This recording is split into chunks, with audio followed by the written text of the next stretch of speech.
Tirada bay, sa episode nato karon sabayon ta mo sa akong pagpamalengke para sa Medianoche last December. Ug silipo nato one more time ang 5 sa mga palengke sa downtown last 2021. Sa episode nato karon, buhato nato market hopping ta. Unsay pasabot sa market hopping? Actually guys, buhat rin ako na siyang word. Pasabot lang nako magbalhin-balhin ta o palitanan nga palengke. Ang palito nato karon is kana mga pampaswerte bitaw sa Medianoche, pansit, kanin, mga prutas. First up, Agdao Public Market. Mao ni ang ikaduha sa pinakadako na palengke sa atong paglatagaw karon. Kita ni siya sa Lapu-Lapu Street sa Agdao, banda sa flyover kung asa po dapit ang skate park. Og diri po dahil makita ang Agdao Farmers Market building na under construction pa karon. Sa una, crowded ni siya na part pirme, especially sa mga ingarong season. Pero sa karon, since under construction, sarado ni siya og dili pa kaayo populated ang palibot. So naata karon dire sa Agdao Public Market. Then palito na to dire is kana mga kakanin. Ug nagpalit ko diri og palitaw ug malagkit nga ginatuuhang pangpadikit sa swerte pagka Medianoche.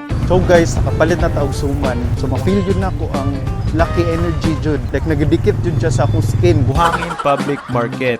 Kita ni siya sa Tigato Road, Davao City. At bangi siya sa NCCC, kapad lang sa Buhangin Elementary School. So guys, nanata karon dire sa Buhangin Public Market. Okay, so dire na pud ta mamalit. First time pa pud nako makasulod diri. Og ang akong first na notice is papasok di ay iyahang plano. Naka U-shape ni siya.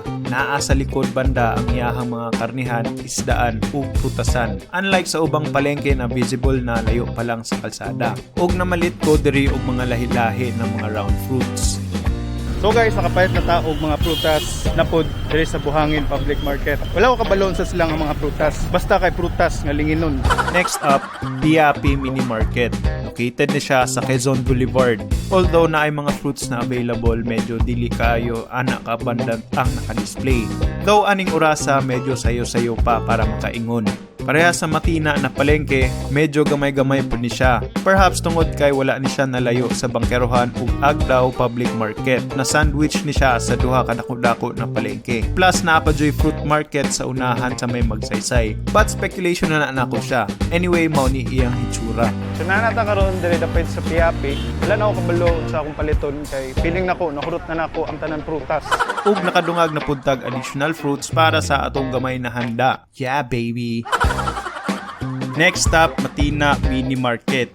Kita ni siya dapit sa Matina Crossing. Unahan lang sa NCCC Center Point banda sa may overpass. Mulahos po diri ang mga kasagaran nga mga maninda ug like I said gamay-gamay ni siya nga palengke. But still wide gihapon ang variation sa iyang mga baligya. Nagandaghan na pug kag mapilian dire.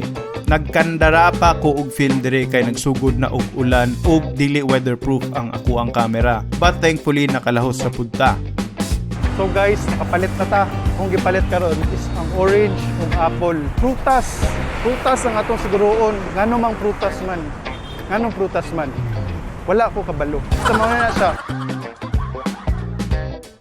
Last but not least is ang Bangkerohan Public Market. Mao ni ang largest public market diri sa Davao.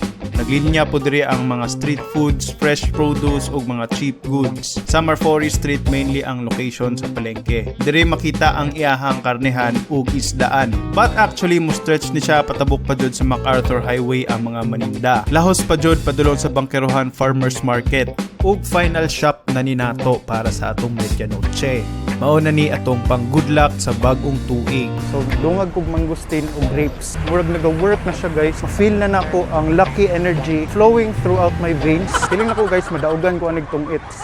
As expected, a bit more crowded than usual ang mga palengke pag film ani. Tungod kay hapit na ang New Year. Mao ni ang ilahang hitsura late December 2021.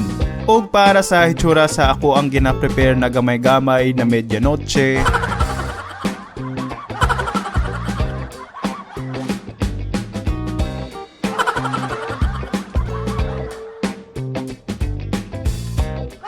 So guys, mao na siya ato ang napalit sa klase-klase nga mga palengke natay pansit, natay kakanin, natay gulay, prutas di ay. Okay, so OMG. Guys, wow, napaka-exciting. Maka-bewilder siya guys, na-bewildered mo karon. Dili ko sigurado sa uban dire no, for the char man ni siya. So, tanaw pa mo sa ubang videos nako. I hope nag-enjoy mo sa episode nato karon and Happy New Year.